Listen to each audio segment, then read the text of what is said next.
அனைவருக்கும் மாலை வணக்கம். கும்பாபிஷேகம் இப்போ தான் பண்ணியிருந்தாங்க. பெருசாக கட்டிட்டு கும்பாபிஷேகம் பண்ணியிருந்தாங்க. அந்த அலங்காரத்தை தான் உங்களுக்கு நான் வீடியோவாக காட்டியிருக்கேன். ரொம்ப சக்தி உள்ள தெய்வங்க. எனக்கு இவங்கள போய் பார்க்கலன்னா கொஞ்சம் கஷ்டமாக இருக்கும்னு வச்சுக்கிங்களா.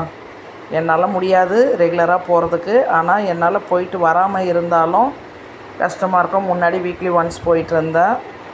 இப்போ மந்த்லி ஒன்ஸ் போகிறது, அமாவாசை அன்னைக்கு போகிறது. அமாவாசை அன்னைக்கு முடியலனா அந்த வாரத்தில் ஒரு நாள் போயிட்டு வந்துடுவேன்.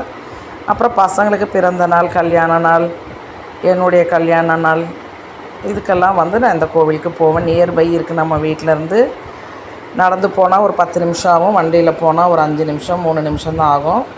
அதை முடிச்சுட்டு அப்படியே போனாங்க. என் செல்ல குழந்தைங்கள பார்க்குறதுக்காக போயிருந்தேன். அவங்களோட ஒரு மணி நேரம் டைம் ஸ்பெண்ட் பண்ணியிருந்தோம் குடும்பத்தோடு. எல்லாம் ஸ்வீட்ஸ்லாம் சாப்பிட்டுட்டு கேக்லாம் கொடுத்துட்டு பசங்களோட கொஞ்ச நேரம் சந்தோஷமாக இருந்துட்டு அதுக்கப்புறமா அப்படியே வந்தாங்க.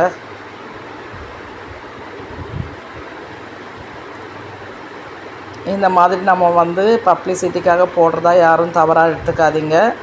நம்மளால் முடிஞ்ச உதவிகளை இந்த மாதிரி குழந்தைங்களுக்கு, முதியோர்களுக்கெல்லாம் செய்யலான்ற ஒரு காரணத்துக்காக தான் உங்களுக்கு இந்த வீடியோஸ் நான் போட்டிருக்கேன். அப்படியே நாங்கள் போனாங்க. நாங்கள் ஹோட்டலில் போய்ட்டு எல்லோரும் சாப்பிட்டுட்டு சந்தோஷமாக இருந்துட்டு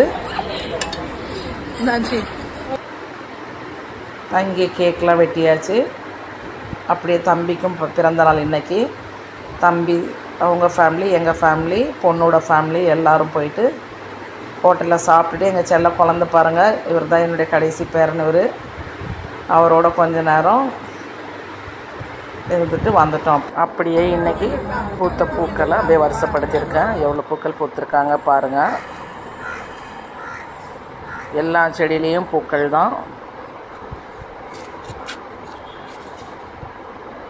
எல்லா பூக்களையும் பறிக்க முடிய மாட்டேனுது. அதனால் போதுமான பூக்கள் வரைக்கும் பறிச்சுட்டு வந்தாச்சு. நாளுக்கு நாள் மற்ற பூக்களுடைய வரவு அதிகமாகிட்டு கொஞ்சம் செம்பருத்தி பூக்கள் கட்டிங் நிறையா பண்ணதுனால கொஞ்சம் தடுமாற்றத்தில் தான் இருக்காங்க இப்போதைக்கு. ஆனால் நமக்கு பூக்கள் எப்போவும் மாதிரி கிடச்சிடுது. காரணம் மற்ற பூக்கள் பூக்கிறதுனால. சங்கு பூக்கள் வரத்தில் நிறையா ஆகிடுச்சு. 3 கலர் நம்மகிட்ட இப்போதைக்கு இருக்குது. 4 இருந்தது. 1 பூச்சி வந்துருச்சுன்னு சொல்லி கட் பண்ணி விட்டேன். அது மறுபடியும் தளிர் விடலை. டிசம்பர் பூக்கள் எல்லாமே பூத்துருக்காங்க. நெக்ஸ்ட்டு வீடியோவில் நம்ம பிப்ரவரி மாதத்தில் என்னென்ன பூக்கள் பூத்துருக்காங்க, எந்த செடிகள் வாடிட்டாங்க அப்படின்றத நம்ம நெக்ஸ்ட் வீடியோவில் பார்க்கலாம். ஒவ்வொரு மாதமும் நம்ம அந்த மாதிரி பார்க்கலாம். அப்போ தான் நமக்கே தெரியும் எந்த சீசனில் எந்தெந்த பூக்கள் பூத்துருக்காங்கன்னு சொல்லி.